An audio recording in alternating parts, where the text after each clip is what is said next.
de salud y el ciudadano no pueda reclamar lo que es un derecho humano fundamental. Desde la Comisión de Seguimiento de la Sentencia T760, que es un organismo de la sociedad civil en el cual están las organizaciones que yo represento, hace más o menos 10 años empezamos a ser órganos consultores de la Corte Constitucional en materia de derecho fundamental a la salud, y uno de los trabajos fue desencriptar todo este entramado y todo este enredo leguleyo y aparentemente complejo que han hecho con el sistema de salud para poderlo hacer más accesible a la ciudadanía, y a partir de desencriptar y comprender esta situación, hemos generado ya, con la discusión muy amplia en el país, en regiones, en muchos escenarios, un proyecto de ley alternativo de reforma al sistema de salud.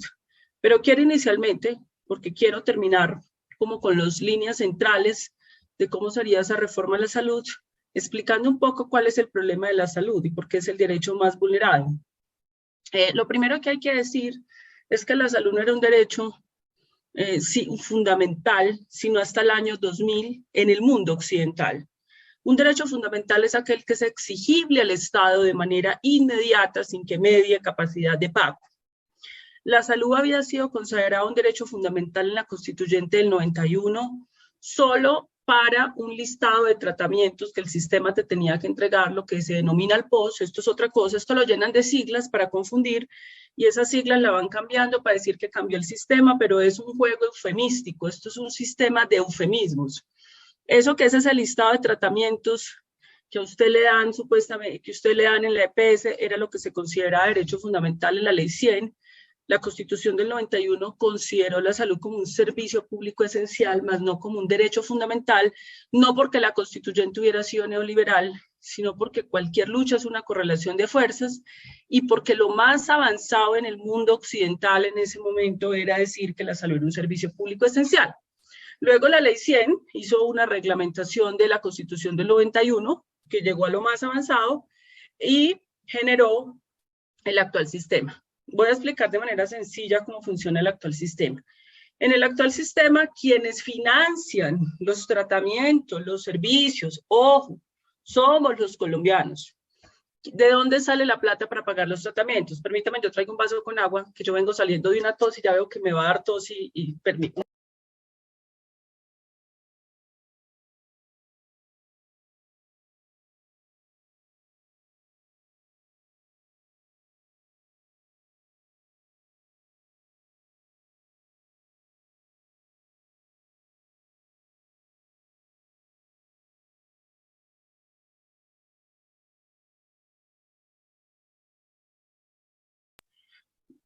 Bueno, entonces,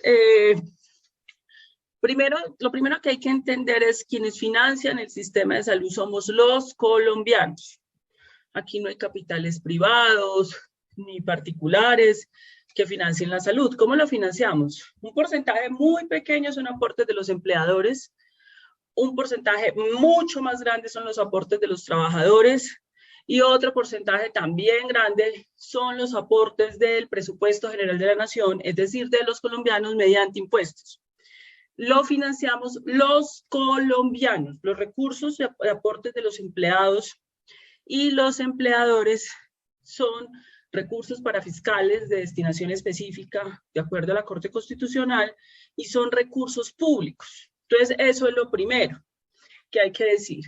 Lo segundo es que la Ley 100 crea una figura que no existe en ningún sistema de salud del mundo. Eso es un entuerto y un invento colombiano, que son las EPS.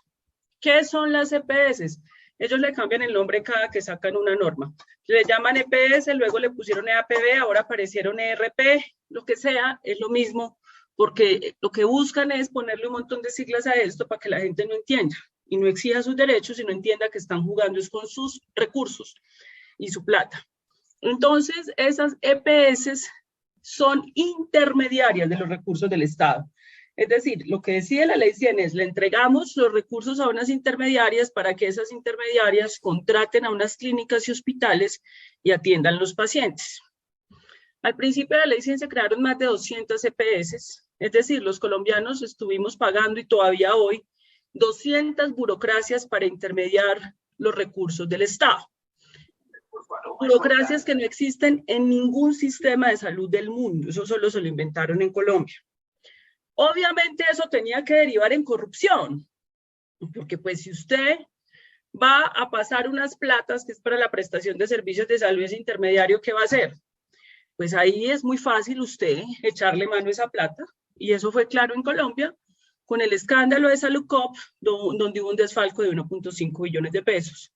Pero Salucop es solo una de las investigadas. Eso puede estar pasando con el resto de intermediarios.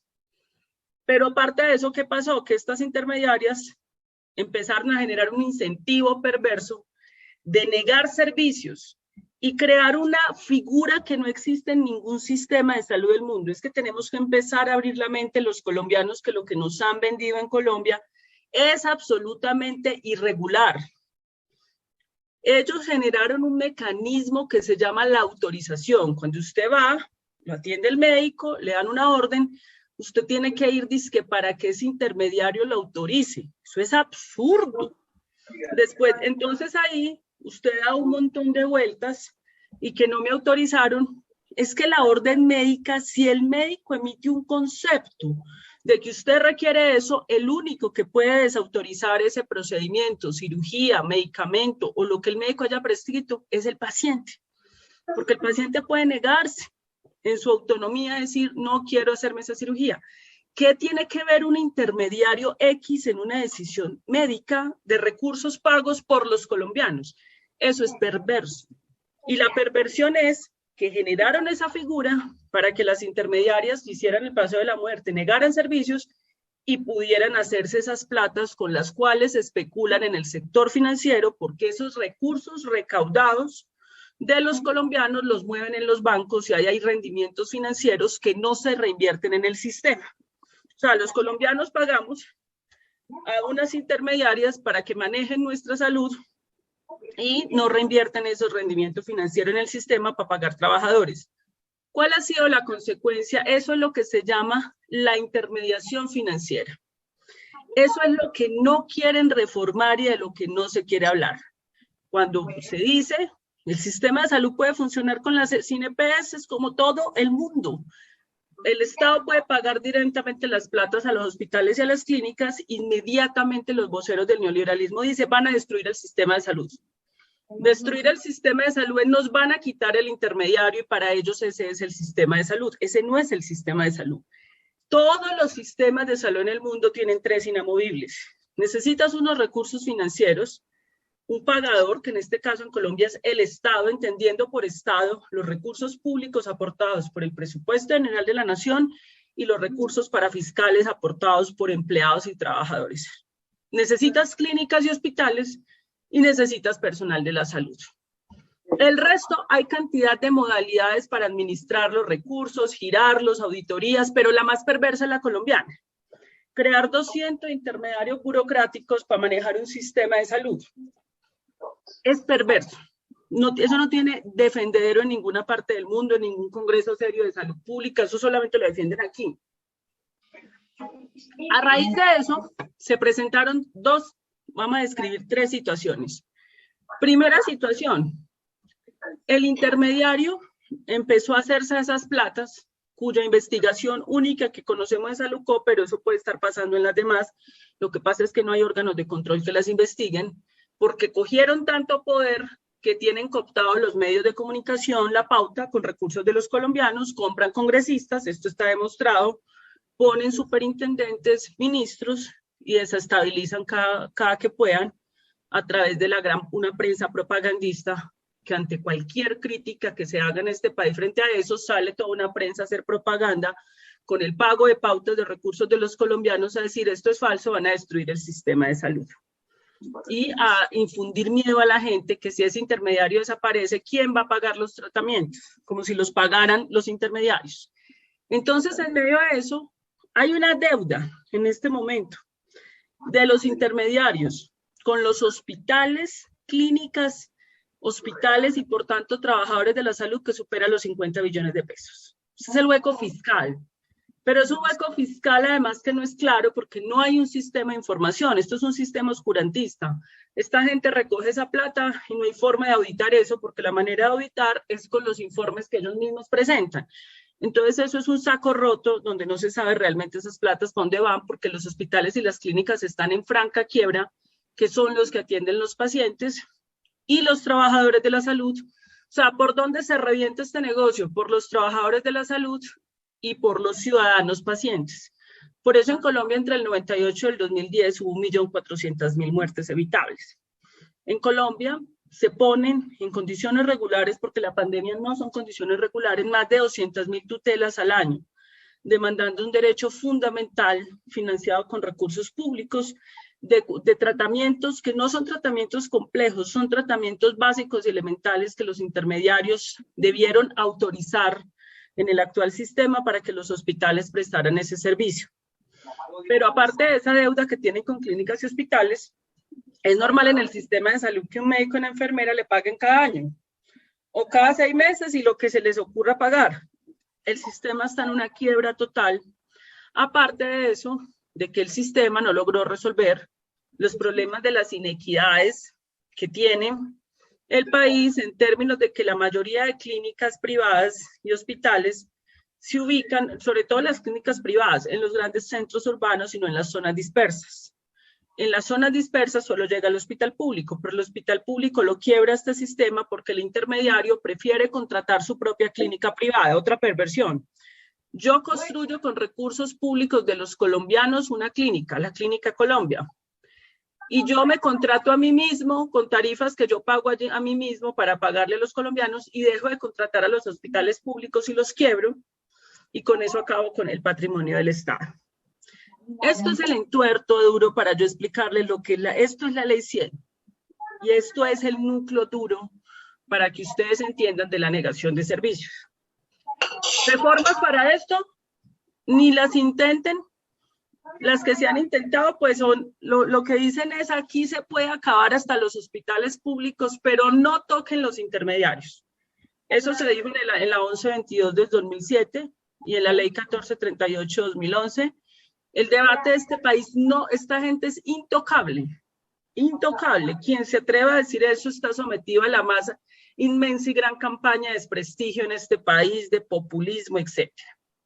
Pues bueno, nos dimos a la tarea con las diversas organizaciones de la sociedad civil en decir, vamos a trabajar por una reforma estructural del sistema de salud. En Colombia, después del año 2000, que el Comité de Derechos Sociales, Económicos y Culturales de Naciones Unidas declaró la salud como derecho fundamental autónomo, es decir, ya no es un derecho supeditado a la capacidad de pago, sino que es un derecho exigible de manera inmediata al Estado porque compromete la dignidad humana. La primera Corte Constitucional en acoger esas disposiciones fue la colombiana, porque uno de los elementos centrales es que a Colombia en materia de salud quien la han salvado es la lucha ciudadana y los jueces de la República. Mediante la tutela, los fallos y sentencias de la Corte Constitucional que han enfrentado que ese negocio sea peor. Con poco éxito, pero lo han hecho, efectivamente, y han incorporado la salud como derecho fundamental. Solo faltaba que lo hiciera el legislativo. Como iniciativa de la sociedad civil, en el año 2012 se presentó una ley estatutaria. Una ley estatutaria es la que norma los derechos fundamentales, casi que tiene piel de constitución, para elevar lo que se había definido en la Observación General 14, la salud a derecho fundamental. Entonces, en ese sentido, ese proyecto de ley, después contaremos la historia, porque esto es una historia compleja, se alinearon los astros y salió aprobado en el Congreso de la República, no sin muchos contradictores. Y finalmente fue avalada por la Corte Constitucional. Esto no fue una concesión del Estado. Hay una cosa importante, es que los derechos son luchas contra el Estado. Los derechos no son regalos ni concesiones de los poderes políticos hegemónicos colombianos, son luchas que se han dado. No les quiero describir porque no me da el tiempo la batalla campal en el Congreso de la República, la batalla campal con el gobierno de Juan Manuel Santos y el ministro de entonces Alejandro Gaviria, y la batalla campal que se tuvo que dar en este país para que pudiera declararse la salud como derecho fundamental. Pero claro, esa ley ordinaria implicaba de inmediato la derogatoria de la ley 100 y lo que le es contrario a esa ley y su reglamentación. Lo que hicieron fue proceder a engavetarla. Simplemente esto no existe, aquí sigamos perfeccionando este negocio, y el último intento de perfeccionamiento del negocio, había una cosa muy delicada. La Corte Constitucional siempre ha dicho que a pesar de estos intermediarios que no son aseguradores, realmente el asegurador es el Estado. Estos simplemente son particulares que manejan recursos públicos de los colombianos, no cumplen funciones de seguro porque no tienen reaseguros. Cuando se quiebran, se cerró y nadie le paga a las clínicas y los hospitales la deuda, y eso se quedó. Más de 100 EPS liquidadas y han dejado deudas billonarias. Nadie responde por eso. Así es este sistema. Esto es un hueco oscurantista y esto nos cuesta la vida. No solamente nos cuesta el saqueo permanente de los recursos públicos, sino la vida. Entonces, en ese sentido, ese derecho fundamental a la salud implicaba la derogatoria de todo lo que le fuera contrario, porque una ley estatutaria es de mayor rango constitucional.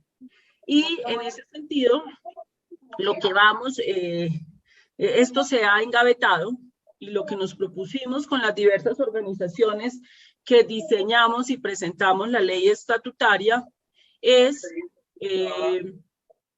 hacer una ley ordinaria que reforme de manera estructural el sistema de salud. Reformar el sistema de salud no quiere decir, como dicen algunos, es que vamos a destruir el sistema. Destruir el sistema es lo que hay hoy, donde han destruido a los médicos, han destruido la dignidad laboral de las trabajadoras, enfermeras, terapeutas, han destruido la vida de miles y millones de pacientes, han destruido la transparencia de los recursos públicos y el manejo probo con destinación específica a esos recursos. Eso es destruir un sistema de salud.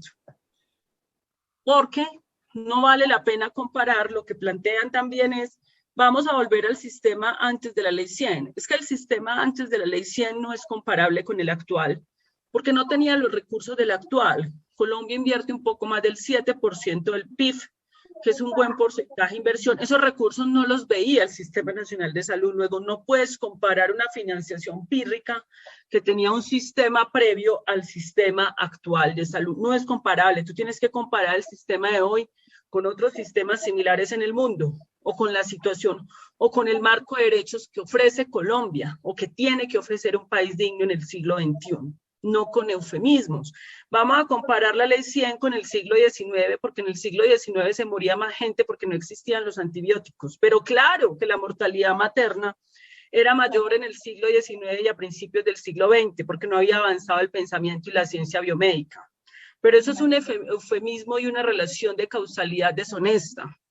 En el mundo entero la calidad de vida ha aumentado, pero eso no es por la ley 100, es por los avances del pensamiento biomédico y la tecnología científica que también se dio en sistemas públicos de salud sin intermediarios, como los de la Unión Europea, como los de los países nórdicos, como los de Canadá, como el de Costa Rica, como el de Uruguay. Muchos ejemplos tenemos donde la ciencia médica avanzó sin necesidad de entregar los recursos de los ciudadanos del mundo a intermediarios. Entonces, esa es una consideración importante. Entonces, ¿cuál es la propuesta que en este momento ya hemos terminado de elaborar? Tenemos una propuesta que ya se ha traducido en un proyecto de ley que Pedro Santana les explicó algo en la Agenda de Transición Democrática, Otra Colombia es Posible.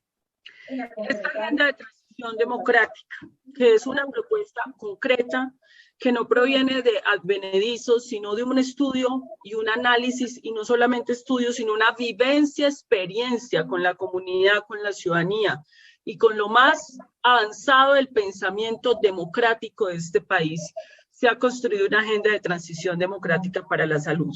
Y esa agenda comprende un proyecto de ley de reforma estructural donde observamos las mejores experiencias de los mejores sistemas de salud del mundo y miramos la propia experiencia colombiana para poder, a la luz del marco legal y constitucional, porque esto es un mandato, garantizar el derecho fundamental a la salud de manera universal e igualitaria en todo el territorio nacional, sin que medie discriminación, que porque eres pobre, que porque eres afrodescendiente, eres indígena, como hoy ocurre en Colombia. La mortalidad de la población afrodescendiente, indígena, es 5 veces superior a la de un niño, madre, que vive en los quintiles más altos de la sociedad, lo cual es inaceptable y el sistema de salud reproduce esas inequidades. Se generó una propuesta de un proyecto de ley que se discutió en una cumbre social y política por un nuevo modelo de salud que tuvo la participación de 1.400 delegados de todo el país, con la realización de 20 eventos precumbres regionales, sectoriales, con trabajadores, con organizaciones indígenas, campesinas, profesionales de la salud de distintas áreas, y que tiene un trabajo, digamos, de socialización. Se ha hecho diplomados, seminarios a lo largo y ancho del país para poder discutir esta propuesta y lograr un consenso social que tendrá que volverse un consenso político para garantizar el derecho fundamental a la salud, bajo la premisa es que no vamos a aceptar más negocios con la vida de los colombianos. No lo podemos aceptar. En un Estado social y democrático de derecho, eso es un imperativo ético y moral, y esto lo acompañan distintas organizaciones entre gremios médicos, centrales sindicales, organizaciones de pacientes, que queremos proponerle una salida al país frente a eso. 10 puntos, o lo voy a resumir en 5 puntos de cómo sería ese nuevo sistema de salud. Primer punto de ese nuevo sistema de salud, estamos hablando de un sistema público, lo cual no quiere decir estatizado. Lo público no es el Estado, necesariamente. De hecho, el Estado a veces responde, en el actual Estado colombiano responde más a los intereses privados que a lo público. Lo público es la intersección del Estado con los distintos intereses de la sociedad. Ahí es donde emerge lo público, lo que se denomina el interés público. Este es un sistema público, ya les voy a explicar eso, cómo se materializa, descentralizado. Aquí no nos estamos inventando nada distinto que no se haya discutido en este país. La descentralización es un principio constitucional discutido en Colombia desde 1991. Y tú no puedes hacer prevención y promoción desde un escritorio en Bogotá hacia el Amazonas. La prevención y la promoción necesita un componente territorial. Desde el territorio es donde se validan las formas como las comunidades piensan su proceso de salud-enfermedad, la sanación. Eso es un proceso también cultural, es un proceso plurinacional y no puede ser un proceso de una tecnocracia neoliberal tirana que se cree iluminada, sentada en un escritorio, creyendo que el neoliberalismo es la verdad revelada, diciéndole pues a La Guajira qué es lo que tiene que hacer y acusándolos de corruptos, cuando mayor corrupción ha habido en este país en salud ha sido en el centro, no en las regiones, y eso ha rentado mucho. Según la propia Andy, la salud es uno de los sectores más corruptos de este país, renta la corrupción 3.500% en el sector salud. Es el sector más rentable para los corruptos porque es el menos vigilado, porque hay un montón de intermediarios manejando un montón de plata y porque hay una permisividad del Estado, de los gobiernos de turno, con que se haga con esa plata lo que sea y echarle la culpa, generar todo un discurso para que el ciudadano se sienta culpable de su enfermedad, autorresponsable para poder exonerar a quienes manejan billonarias sumas que ya superan los 50 billones de pesos al año de la responsabilidad que les atañe ante la ausencia de unos organismos de control que no investigan a nadie, porque han sido cooptados por el órgano ejecutivo. Entonces, en ese sentido, este sistema de salud es público con prestación de servicios pública, privada y mixta. Ojo, porque no falta el mentiroso que diga que es que nosotros vamos a acabar con las clínicas privadas. Eso no es posible. En Colombia el 80% de la prestación de servicios es privada. Tú necesitas a la Fundación Santa Fe de Bogotá, al Hospital Pablo Tobón Uribe. Allá es donde se atienden los pacientes. Los pacientes no se atienden en las EPS. Eso es otra confusión. Se atiende en las IPS, clínicas y hospitales, y no los paga las EPS, lo pagamos los colombianos. Entonces, en ese sentido, esto se va a hacer descentralizado con clínicas, hospitales organizadas en una red donde el centro de esa clínica y hospital es un hospital universitario, como el San Juan de Dios, como el Pablo Tobón Uribe, que es un hospital investigador, que hace investigación en ciencia, tecnología, innovación, que va a formar especialistas como lo hace hoy, pero ya con un impulso desde el Estado para que haya una gran investigación de punta en las ciencias biomédicas, que esto repercute en el bienestar de la ciudadanía. Ese es el primer elemento de ese sistema. Este sistema tendrá una rectoría pública. ¿Qué quiere decir rectoría pública? Participativa, en donde habrá un Consejo Nacional de Seguridad de Salud, con la participación de diversas organizaciones de la sociedad civil, universidades, trabajadores, y la participación del gobierno para dictaminar la política pública de salud. Allá se dan los lineamientos generales de lo que debería ser una política del trabajo, la política preventiva, la política de formación de personal de la salud, la política de hospitales universitarios. No como lo que acaba de hacer el Ministerio de Salud, que sacó una resolución para que las EPS, los intermediarios, vayan y definan cómo es que se forma un médico, de acuerdo a los intereses de algunos pocos. Tú no puedes formar un médico de acuerdo a los intereses de un puñado de negociantes o comerciantes. Eso es un inaceptable ético.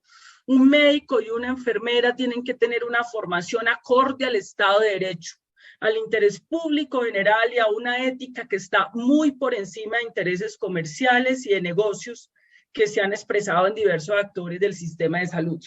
Esto corresponde a una política pública de amplia discusión en Colombia en el Consejo Nacional de Salud. Ese consejo se descentraliza en unos órganos llamados los consejos departamentales y municipales de salud, también con una conformación del gobierno y de la sociedad civil que dictaminan política pública. ¿Quién dirige el sistema? Porque la dirección es distinta a la rectoría, es decir, la dirección es la administración del sistema. Esa administración, que asumiría algunas de las funciones de las EPS, la harán las secretarías de salud, pero para eludir la corrupción. Ojo, nosotros no somos ingenuos, sabemos que esto es un riesgo altísimo de que allí pueda haber corrupción, no van a tener autonomía sobre eso. Esto lo va a hacer un fondo, hay un fondo ya que maneja los recursos de la salud, ese fondo se va a descentralizar y van a haber unos fondos que son los que pagan a las clínicas y hospitales. Las secretarías de salud van a tener una injerencia allí en el sentido de que son las que van a definir las formas de contrato, cómo se va a hacer esa contratación, pero no son las ordenadoras del gasto, no son las que giran los recursos, lo gira el fondo. Hoy eso se hace perfectamente. Hoy hay un fondo público, que es una pelea que ganamos nosotros en el plan de desarrollo de Juan Manuel Santos, y ese fondo público va a girar directamente a las clínicas y los hospitales, pero esa Secretaría de Salud está supeditada a una unidad técnica con los mayores estándares de calidad que no le permita al politiquero de turno hacer de las suyas ahí con los recursos públicos de la salud. Así se le paga a las clínicas y los hospitales. ¿Cómo entra el ciudadano a el sistema de salud que proponemos? No necesita estar afiliado porque los derechos fundamentales no son afiliables. El ciudadano nace y por el solo hecho de ser un ser humano, ciudadano colombiano, tiene derecho a la salud. Lo que tiene que hacer es registrarse en un hospital, porque el sistema se va a organizar en centros de atención primaria en salud, centros de atención integral en salud. Esos centros de atención integral en salud se va a dividir la población en territorios de 20.000 personas. Esto no es caprichoso. La Organización Mundial de la Salud dice que todo proceso de APS es por 20.000 personas. Esas 20.000 personas van a tener unos centros. Estos centros, ¿a quién están asociados? A los hospitales y a las clínicas. Entonces ahí se escribe la persona con la familia y hay un médico. En esos centros también hay unos equipos básicos de atención que van por las casas, por los barrios, haciendo la prevención y la promoción. Por ejemplo, llegan a tu colegio, al colegio del niño, al jardín infantil, a verificar si ya el niño tiene las vacunas o si hay que completarlas.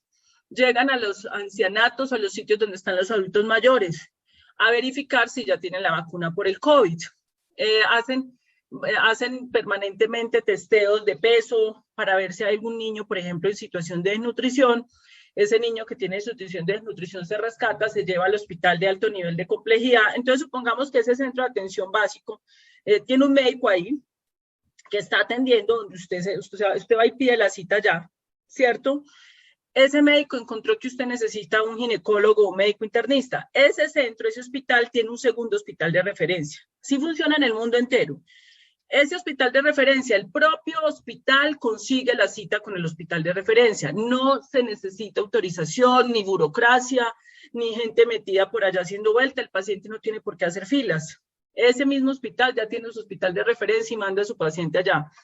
Pero necesita una UCI porque se agravó. Ese hospital de segundo nivel tiene otro hospital de tercer nivel que tiene la UCI. Y allá entra. Supongamos entonces que hay un equipo de atención básica en el territorio, encuentra un niño con condición de desnutrición cuando le hacen el peso. Ese niño lo cogen, lo llevan donde el médico dice, no, necesito un programa nutricional con pediatría muy especializada. Ese mismo hospital tiene un centro de pediatría de referencia. Si lo hay en el territorio, lo tiene en el territorio. No hay en el territorio porque no hay cupos, listo. Lo mandamos para Bogotá, el niño se recupera nutricionalmente. ¿Quién paga eso? Los mismos que pagamos hoy. Los colombianos, pero esto ya no es el paciente enfermo haciendo una fila y peleando con un intermediario para que le dé una autorización de una orden médica que dijo que había que, eso es absurdo. ¿A qué horas nosotros logramos aceptar eso, señores y señoras? Eso le digo yo a mis colegas, a los médicos con quienes yo, ¿por qué nosotros se nos metió en la cabeza que esto era normal? Esto es demasiado anormal. Y ahí se atiende. ¿Que cómo se resuelve el problema del pago? Eso ya... Hay una auditoría del fondo público, ¿cuánto atendió usted? Le pagan y ya. ¿Y cómo se paga el sistema? ¿Cómo lo pagamos hoy? Cada que usted va y compra un vaso con agua, ya le cobran impuestos. Usted hace declaración de renta, ya pagó impuestos.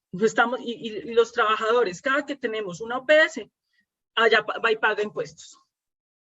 Así nos soñamos ese nuevo sistema de salud. Eso es posible.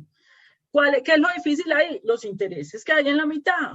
Los intereses que hay, pero nosotros creeríamos esto es un proyecto que tiene que ir al Congreso de la República. El país tiene hoy los recursos para empezar a adaptar ya los centros de atención primaria en salud en todo el territorio nacional, con las clínicas privadas, reorganizar a la población para que se ponga en un modo de pensamiento distinto y los pacientes de alto costo, ¿que quién los va a seguir atendiendo? Las clínicas y los hospitales. ¿Que quién va a pagar los tratamientos de alto costo? Los mismos que las pagamos hoy, los colombianos. Nadie va a perder aquí el derecho a su tratamiento, no van a tener que pagar. Es lo mismo, solo que vamos a reorganizar el sistema para que los que hoy gozan de algunas garantías de atención en salud y su derecho fundamental no sean unos pocos, sino todos los colombianos del territorio nacional. Nosotros no tenemos por qué estar pagando corrupción. Nosotros no tenemos por qué estar pagando rentas de negocios chiquitos. Es que ese no es el objetivo para el cual los colombianos aportamos los recursos. Yo pago cada mes mi seguridad social y yo estaría muy contenta si sé que esa plata se va para un tratamiento nutricional de un niño, pero no para enriquecer bancos o para enriquecer unas minorías que luego nos vienen a decir que qué es este populismo y esta demagogia, porque nosotros estamos proponiendo que esos recursos vayan para la atención de niños, niñas, ancianos y enfermos. Con toda la alegría del mundo como trabajadora, que uno casi no, hay una etapa en la vida en que uno no se enferma, pago esos impuestos, pero que vayan donde tienen que ir. Eso es el principio de solidaridad, no la solidaridad con una minoría, la solidaridad con las mayorías de este país, que quienes trabajamos lo haremos con mucho gusto y construimos otro país. Hay que pensar otro país ya. Ya no es el país del sálvese quien pueda, el país debemos a ver si a mí me atendieron, el país de venga, hagamos el favor a ver si me consigo un médico amigo para que me adelanten la cita o si me colaboran en la EPS, no, es el país de todos los colombianos y de los derechos fundamentales, la garantía del derecho fundamental a la salud. Entonces, en ese sentido, esa es la propuesta. Otros puntos de la propuesta, formalización de los trabajadores de la salud. Es que en este momento un auxiliar de enfermería está en una condición de esclavitud peor que los esclavos, porque los esclavos al menos les daban su comida y su vivienda, pero un auxiliar de enfermería o un enfermero, un trabajador de la salud que le pagan 6 meses, que tienen que hacer olla comunitaria en el Chocó para poder comer entre todos, eso es inaceptable. Mientras que aquí hay una gente llenándose los bolsillos, haciendo burocracia, y un trabajador que es el que atiende al paciente llenándose los bolsillos. Eso es inaceptable, por eso tiene que haber una política de formalización laboral, donde el trabajador digno y va a atender muchísimo mejor al paciente, tenga sus vacaciones, sus cesantías, sus pensiones. Es que para eso es que pagamos, para que el que preste el servicio lo haga bien. Y el capital más importante de un sistema de salud es el recurso humano. Eso no son recursos que se pierdan ni nada. Es para eso, ese es el pivote central de la atención. Usted un robot no lo va a atender. La tecnología es muy importante en salud, pero la tecnología requiere la inteligencia humana, la calidez humana, la capacidad de reacción del médico, de la enfermera, para que te sientas bien atendido. También la salud no es solo la atención de la enfermedad, son los determinantes sociales de la salud. Por eso tenemos considerado una política para intervenir en el Plan Nacional de Desarrollo, acueductos, alcantarillados, agua potable, política para choque frente al hambre, frente a la mortalidad materna, frente a muchos asuntos que determinan la salud de los colombianos. Y de otro lado, tenemos también otra consideración y es el tema de la transparencia anticorrupción. 5 medidas anticorrupción tendrá el sistema. Una superintendencia de salud descentralizada como sistema de inspección, vigilancia en salud, que tendrá que responder quejas del ciudadano en menos de 72 horas, no en un mes cuando la persona se murió. Aquí la superintendencia responde por allá cuando ya uno terminó el duelo, entonces así es muy complicado. Lo segundo, participación social y ciudadana en todas las decisiones del sistema para que el que vaya a robar tenga que sobornar a una cantidad de organizaciones, tenga que sobornar a los rectores de universidades que van a ser parte de los consejos territoriales de salud, porque ahí también va a haber participación con voz pero sin voto de los órganos de control.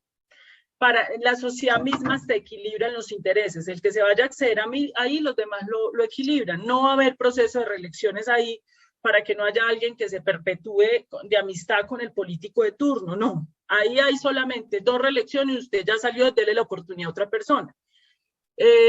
Vamos a tener todo un sistema de rendición de cuentas que no existe. ¿A quién le rinde cuenta la GPS hoy? A nadie. A nadie. ¿Cuál es el control político que se le hace a una intermediaria? Ninguno. Un montón de plata y ahí va, de los colombianos. También se va a generar un sistema de información público, transparente, donde estén todas las transacciones financieras y administrativas, que se pueda entrar desde el Consejo de un pueblo, desde el Congreso de la República, desde la reunión comunitaria, a ver cuánto es que fue que le pagaron a esta clínica, y ahí sale, porque son recursos de los colombianos, ahí sale. Tal clínica cobró tanto, ¿y por qué cobró? Por él. Tiene que ser claro, o si no, señor, se va de investigación, porque hay un capítulo de sanciones disciplinarias, penales y fiscales por delitos cometidos por la vulneración al derecho a la salud. No puede ser posible que aquí se hayan muerto colombianos, se estén robando la plata y esto está en total impunidad. También tenemos un capítulo relativo a ese tema. Hay otro capítulo que tenemos que tiene que ver con el tema está la participación social, el sistema de información público, el sistema de inspección, vigilancia y control, los mecanismos de sanciones. Con ese y otras formas, digamos, que tenemos de evitar la corrupción, que tiene que ver con que ningún funcionario tiene autonomía completa sobre los recursos de ordenación del gasto. Siempre le tienes que responder a un superior y nadie decide todo sobre todo. Eso nos va a permitir tener un control de esos recursos. Entonces, en ese sentido, esos son 5 puntos que resumen lo que es un cambio de magnitudes enormes para Colombia, inspirado en lo que nos merecemos los colombianos. Nos merecemos el desarrollo, nos merecemos la dignidad, la garantía de los derechos fundamentales. Si Costa Rica pudo, si los países del norte global pueden manejar su salud así, si Uruguay pudo, ¿por qué Colombia no puede? Entonces, en ese sentido, yo voy dejando por ahí para dar apertura de pronto a algunas preguntas.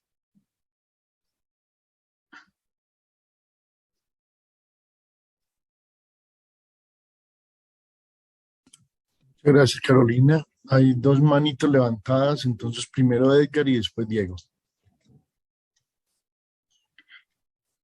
Muy corto, por favor, que Buenos tenemos días, 10 ¿me minutos con escuchan? Carolina. Hola, Buenos Edgar. días, Hola, Edgar, buenos días. buenos días. Un abrazo, felicitaciones.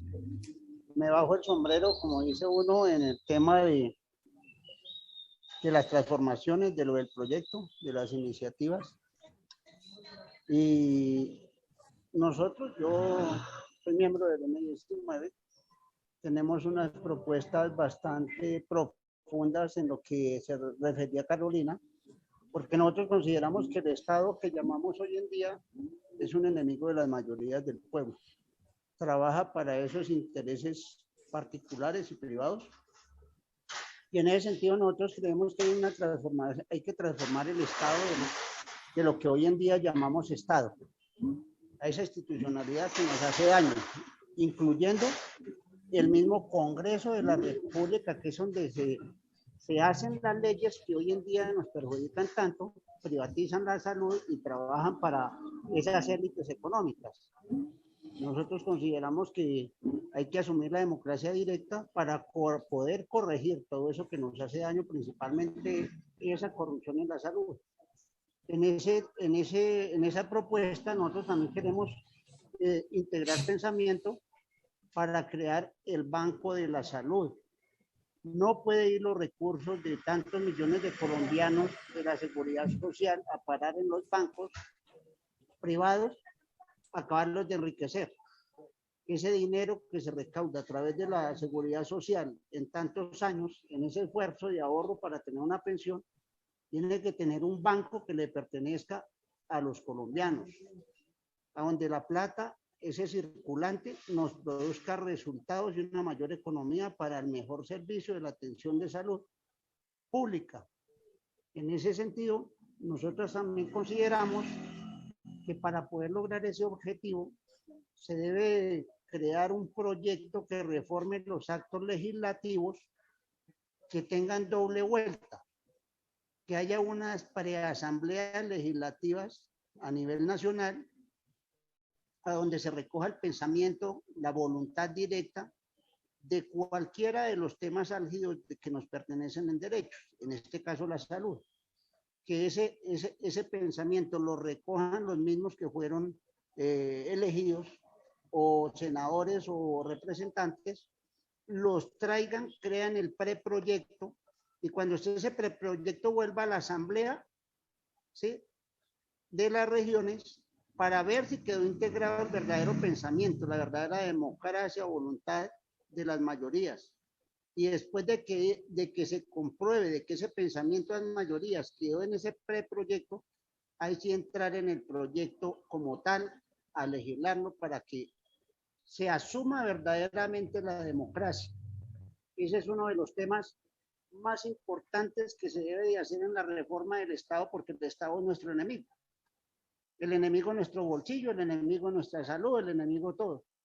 Pasa lo mismo, ahorita hay debates, discúlpame, me salgo el tema, pero el tema del transporte, de los peajes, funciona la misma corrupción para los mismos. Nosotros decimos unas políticas de Estado, en eso felicito, Carolina. Dios te bendiga y bendiga a todo el equipo, y en esta unidad vamos a generar todo lo que las mayorías anhelamos. Esa alma, ese espíritu de integrarnos como colombianos, no como izquierda ni derecha, sino que debemos de actuar y pensar como seres humanos. Hay que unir la familia humana para la conquista de esos derechos tan importantes. El problema de la salud en la mujer, en los niños, es una de las preocupaciones fundamentales nuestras para poder corregir todo esto. No se pueden seguir perdiendo la vida de nuestros niños recién nacidos, de las mamás tan jóvenes, de todo este desequilibrio que a uno le duele el alma. Nosotros nunca hemos dejado de luchar. Como Movimiento 19 de Abril estamos aquí, seguiremos estando y seguiremos creando propuestas más allá de todo. Tenemos que profundizar cuál es el verdadero Estado que tenemos, cuál es el verdadero goce de los derechos de todas y todas, no de izquierda ni de derecha, ni amarillos y verdes, sino de cada uno de los colombianos. cada ser que nace en esta frontera tiene que tener esa garantía, como tú lo has dicho. Y felicitaciones. Hay que generar una economía que esos millones de colombianos que pagamos la seguridad social nos representen un alivio fundamental económico para poder alcanzar esos derechos. Hay que crear ese banco de la salud. No puede ir al banco, al grupo Aval, no puede ir a los bancos españoles. Lo mismo las comunicaciones y demás. Esa cuestión tiene que ser corregida. Y tenemos el momento crucial para hacerlo. Muchas gracias. Felicitaciones. Muchas gracias, Edgar. Diego, muy corto, por favor, porque Carolina tiene que retirarse, entonces, para que ella pueda responder. Diego. Vale, gracias. Buenos días a todos y a todas. Primero agradecerle a la doctora Carolina por la intervención. Creo que es muy valiosa y nos da luces sobre lo que puede ser el sistema de salud en Colombia. Mi pregunta es muy sencilla, es alrededor, digamos, de la capacidad operativa que hay en este momento en el país. Te quería hacer la pregunta, digamos que existe el número suficiente de instituciones de hospitales de segundo y tercer nivel para lograr este sistema integrado de atención primaria en salud, y en dado caso de que no, pues de dónde se financiaría la construcción o la conformación de estos centros, porque también tengo entendido que hay unas barreras, digamos, en el segundo y tercer nivel, y es por, digamos, cuestión de territorio. Solo están ubicados en grandes ciudades y actualmente también tiene una demanda muy grande que incluso supera su capacidad operativa. Entonces, ¿cómo se superarían estas limitaciones que se están proponiendo? Muy buena pregunta. Entonces yo voy a cerrar con esta pregunta y agradezco las demás me las hagan llegar por eso. Carolina, Prometo Carolina, responderles. es que Johnny está levantando la mano, entonces bueno, démosle la oportunidad. Johnny. Sí, muy buenos días. Gracias, compañeros, por esa exposición.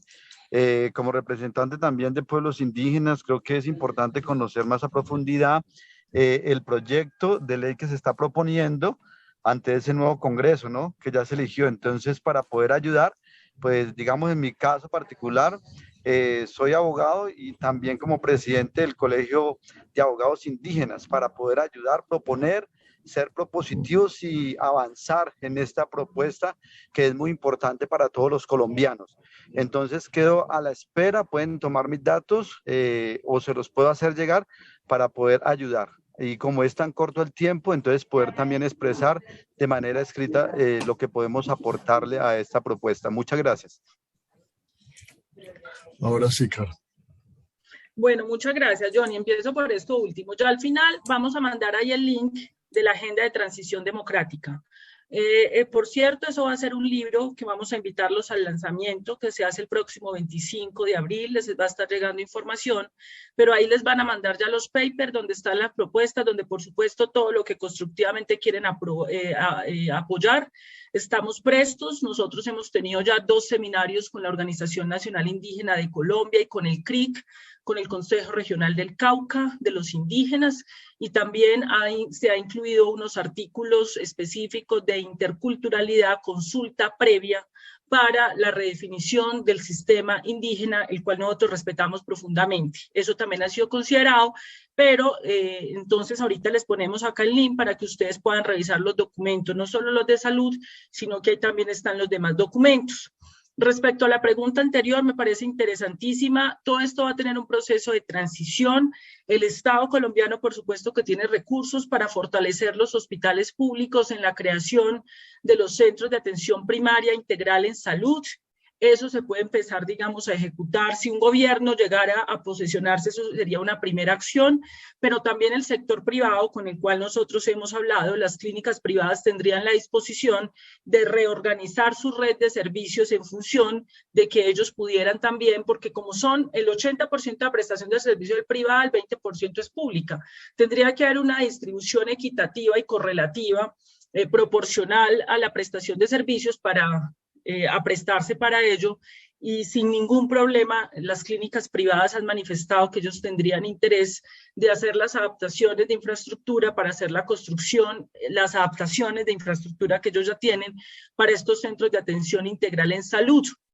Entonces eso sería algo que tendría que hacerse paralelo antes de inclusive durante el proceso de discusión democrática que tendrá que surtir este proyecto de ley en el Congreso de la República. Entonces, como yo me tengo que retirar, yo les agradezco mucho. Los documentos se van a dejar ahí en el lino si ya se los enviaron, y estoy dispuesta a recepcionar el resto de preguntas para responderlas por escrito. Muchas gracias, Carolina. Muy buen día.